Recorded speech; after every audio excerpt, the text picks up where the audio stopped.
आज की तेज रफ्तार दुनिया में जहां सूचनाएं पल भर में फैलती हैं और शब्दों की ताकत पहले से कहीं ज्यादा बढ़ गई है, हमें यह समझने की जरूरत है कि हर शब्द का एक प्रभाव होता है।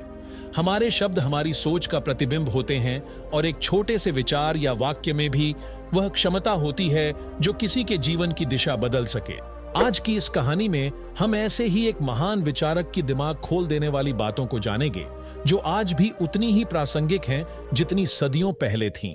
यह कहानी प्राचीन यूनान के एक महान दार्शनिक सुकरात की है। सुकरात अपनी बुद्धिमानी और जीवन के गहरे विचारों के लिए प्रसिद्ध थे। लोग दूर दूर से उनके पास अपनी समस्याएं लेकर आते थे और उनसे समाधान प्राप्त करते थे। उनका जीवन जीने का तरीका और दृष्टिकोण बेहद सरल लेकिन गहरा था। एक दिन एक व्यक्ति सुकरात के पास आया। उसका चेहरा चिंता और उत्तेजना से भरा हुआ था। वह जल्दी जल्दी चलते हुए सुकरात के पास पहुंचा और बोला, गुरुजी, मुझे आपको आपके एक मित्र के बारे में कुछ बताना है।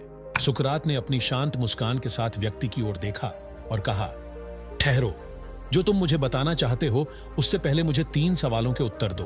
व्यक्ति थोड़ा हैरान हुआ, लेकिन उसने सिर हिलाया और सुकरात की बात सुनने के लिए तैयार हो गया। सुकरात ने कहा, पहला सवाल है सत्य की छन्नी से। क्या जो बात तुम मुझे बताने जा रहे हो वह पूरी तरह सत्य है? व्यक्ति थोड़ी देर सोचता रहा, फिर बोला, नहीं, मैं पूरी तरह से यह नहीं कह सकता कि यह बात सत्य है। मैंने इसे सिर्फ सुना है। सुकरात ने गंभीरता से कहा, अगर यह सत्य नहीं है तो कोई बात नहीं, लेकिन इसे दूसरी छन्नी से भी गुजरने दो। दूसरी छन्नी अच्छाई की है। क्या जो बात तुम मुझे बताने जा रहे हो वह किसी के लिए अच्छी है? व्यक्ति ने अपना सिर हिलाया और उत्तर दिया, नहीं, यह बात किसी के लिए अच्छी नहीं है। वास्तव में यह बात उसके बारे में नकारात्मक है। सुकरात ने धीरे से सिर हिलाया और कहा, अच्छा, तो यह सत्य नहीं है, न ही यह किसी के लिए अच्छी है। अब इसे तीसरी छन्नी से भी गुजरने दो। तीसरी छन्नी उपयोगिता की है। क्या जो तुम बताने जा रहे हो वह मेरे लिए उपयोगी है? व्यक्ति ने ईमानदारी से उत्तर दिया, नहीं, यह आपके लिए भी उपयोगी नहीं है। सुकरात ने अपनी आंखों में चमक के साथ मुस्कुराते हुए कहा, अगर यह न सत्य है, न अच्छा और न ही उपयोगी, तो इसे कहने का कोई अर्थ नहीं है। तुम मुझे वह बात नहीं बताओ तो अच्छा है। सुकरात के मुख से इतनी गहरी बातें सुनने के बाद उस व्यक्ति को अपनी गलती का एहसास हुआ। वह यह समझ चुका था कि बिना विचार के बातें फैलाना कितना नुकसानदायक हो सकता है। उसने सुकरात से क्षमा मांगी और वहां से चला गया। सुकरात ने एक गहरी सांस ली और अपने सरल लेकिन प्रभावशाली ज्ञान के साथ एक और व्यक्ति के मन को शुद्ध कर दिया। दोस्तों, यह कहानी हमें यह सिखाती है कि हमें कोई भी बात कहने से पहले 3 छन्नियों का परीक्षण जरूर करना चाहिए। क्या वह बात सत्य है? क्या वह बात अच्छी है? और क्या वह बात उपयोगी है? अगर यह तीनों बातें सही हों तभी उसे कहना चाहिए। इससे न केवल हमारे रिश्ते बेहतर होंगे बल्कि हमारे विचार और व्यवहार भी अधिक सकारात्मक हो जाएंगे। जीवन की सच्चाई यह है कि हमारे विचार, हमारे शब्द और हमारे कर्म, ये तीनों ही हमारे जीवन का निर्माण करते हैं। सुकरात ने जिस तरह से हर बात को सोचने, समझने और बोलने से पहले तर्क की कसौटी पर कसने की बात कही, उसी तरह प्राचीन भारतीय और बौद्ध परंपराओं में भी विचारों और वाणी की शुद्धता पर बहुत जोर दिया गया है। हमारी वाणी हमारी शक्ति है। हर एक शब्द हमारे व्यक्तित्व और हमारे चरित्र का प्रतिबिंब है। शब्द जब एक बार बाहर आ जाते हैं तो वे न केवल हमारे बल्कि उन सभी के जीवन को प्रभावित करते हैं जो उन्हें सुनते हैं।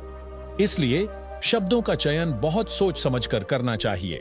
दोस्तों, क्योंकि इस कहानी में हम सुकरात के संदर्भ में बात कर रहे हैं, तो आइए जानते हैं उनकी ऐसी ही कुछ दूसरी शिक्षाओं के बारे में जो हमारे जीवन निर्माण की दिशा में महत्वपूर्ण योगदान दे सकती है। सुकरात ने कहा था, मैं केवल इतना जानता हूं कि मैं कुछ नहीं जानता। सुकरात की यह प्रसिद्ध कहावत हमें विनम्रता सिखाती है। ज्ञान का वास्तविक अर्थ यह है कि हमें हमेशा सीखने के लिए तैयार रहना चाहिए और अहंकार को दूर रखना चाहिए। आज के युग में जहां लोग खुद को सर्वज्ञ समझने लगते हैं, यह विचार बहुत उपयोगी है। अगर हम मान लें कि हमारे पास सीखने के लिए बहुत कुछ है, तो हम अपनी क्षमता का पूरा उपयोग कर सकते हैं। हम एक गिलास को पानी से तभी भर सकते हैं जब वह खाली हो। ठीक उसी तरह हम नई चीजों को तभी सीख सकते हैं जब मानसिक तौर पर उन्हें सीखने के लिए तैयार हो। खुद को जानो। सुकरात का सबसे प्रसिद्ध शिक्षण था, खुद को जानो। उनका मानना था कि आत्मज्ञान ही सबसे बड़ा ज्ञान है। अगर हम अपने अंदर की भावनाओं, विचारों और कमजोरियों को पहचानते हैं, तभी हम सही निर्णय ले सकते हैं। आज के व्यस्त जीवन में हम खुद के लिए थोड़ा समय निकालकर आत्मविश्लेषण करें तो हम अधिक संतुलित और खुशहाल जीवन जी सकते हैं। आज हमारे जीवन में आत्मचिंतन और आत्मस्वीकार की जरूरत पहले से कहीं ज्यादा है। अज्ञानता सबसे बड़ी बुराई है। सुकरात ने शिक्षा और ज्ञान को जीवन का महत्वपूर्ण हिस्सा माना। आज के दौर में भी यह सत्य है कि ज्ञान ही हमें अंधकार से प्रकाश की ओर ले जाता है। किसी भी जानकारी को जाने बिना उस पर विश्वास करना या दूसरों के प्रति पूर्वाग्रह रखना हमारे समाज के लिए नुकसानदायक हो सकता है। आज के दौर में जब हर तरफ सूचनाओं की बाढ़ है और लोग जल्दी से निष्कर्ष पर पहुंच जाते हैं, सुकरात की 3 छन्नी की परीक्षा पहले से कहीं ज्यादा प्रासंगिक हो गई है। हमारे समाज में अब वायरल होना मानो एक नया चलन बन गया है। लोग बिना तथ्य जांचे किसी भी सूचना को साझा कर देते हैं, जिससे गलत फहमियां और नकारात्मकता फैलती है। इस डिजिटल युग में हमें यह सोचने की जरूरत है कि क्या जो हम कह रहे हैं वह वास्तव में सच है, किसी के लिए अच्छा है और समाज के लिए उपयोगी है। आज के दौर में सोशल मीडिया और इंटरनेट पर सूचनाओं की बाढ़ है, लेकिन हर जानकारी सत्य नहीं होती। हमें यह सीखने की जरूरत है कि क्या सच है और क्या नहीं। किसी भी सूचना को स्वीकार करने से पहले हमें उसकी सत्यता, अच्छाई और उपयोगिता को जांचना चाहिए। इससे न केवल हमारा जीवन बल्कि समाज भी अधिक सुरक्षित और स्वस्थ होगा। सुकरात की 3 छन्नियां हमें सकारात्मक और जिम्मेदार बातचीत का महत्व समझाती हैं। आजकल कई बार लोग नकारात्मकता फैलाते हैं या दूसरों के बारे में गलत बातें कहते हैं। अगर हम यह ध्यान रखें कि जो हम बोल रहे हैं वह सत्य और सकारात्मक हो, तो हम न केवल अपने रिश्तों को मजबूत करेंगे बल्कि एक अच्छे समाज का निर्माण भी करेंगे।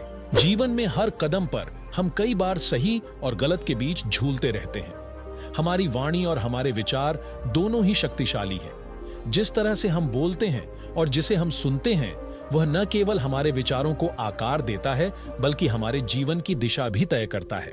एक पुरानी भारतीय कहावत है, मनुष्य वाणी का मालिक है लेकिन उसके बोले हुए शब्दों का गुलाम। एक बार शब्द बाहर आ गए, वे हमारे ही नहीं रहते बल्कि समाज की आवाज बन जाते हैं। इसलिए सोचें, समझें, फिर बोलें।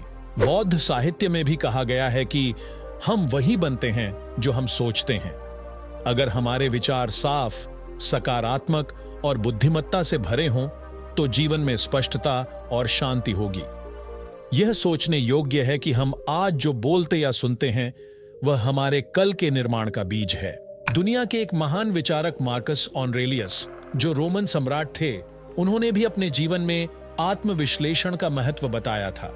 उन्होंने कहा, जितना ज्यादा हम अपने भीतर झांकते हैं उतना ही हम बाहरी दुनिया को समझते हैं। इसका मतलब यह है कि सही निर्णय, सही बातें और सही दिशा हमारे भीतर की स्थिरता से ही निकलती हैं। आज जब हम सूचनाओं के इस युग में जी रहे हैं जहां हर कोई अपनी बात कह रहा है, हर खबर या बात को सच मान लेना खतरनाक हो सकता है। इसलिए सुकरात की तरह हमें हर बात को सत्य, अच्छाई और उपयोगिता की कसौटी पर जरूर कसना चाहिए। ऐसा करने से हम खुद को भी बेहतर तरीके से जान पाएंगे और दूसरों के लिए भी सही मार्गदर्शन कर पाएंगे। आखिरकार यह हमारी सोच और हमारे शब्द ही हैं जो हमारे जीवन के सबसे बड़े वास्तुकार हैं। जैसे एक जापानी कहावत कहती है, चोट से ठीक हुआ घाव फिर से भर सकता है, लेकिन गलत शब्द से हुआ घाव कभी नहीं भरता। तो जीवन में जो भी कहें, जो भी करें, उसे सच के, अच्छाई के और उपयोगिता के प्रकाश में देखें। और जब आप ऐसा करेंगे तो आपका जीवन न केवल आपके लिए बल्कि आपके आसपास के सभी लोगों के लिए एक प्रेरणा बनेगा। याद रखें, शब्द वही कहें जो आप सुनना चाहें और वह सोचें जो आप बनना चाहें। अगर आपको यह कहानी पसंद आई हो तो कृपया इस वीडियो को लाइक करें और हमारे चैनल को सब्सक्राइब करना न भूलें। अपने विचार कमेंट में साझा करें। धन्यवाद।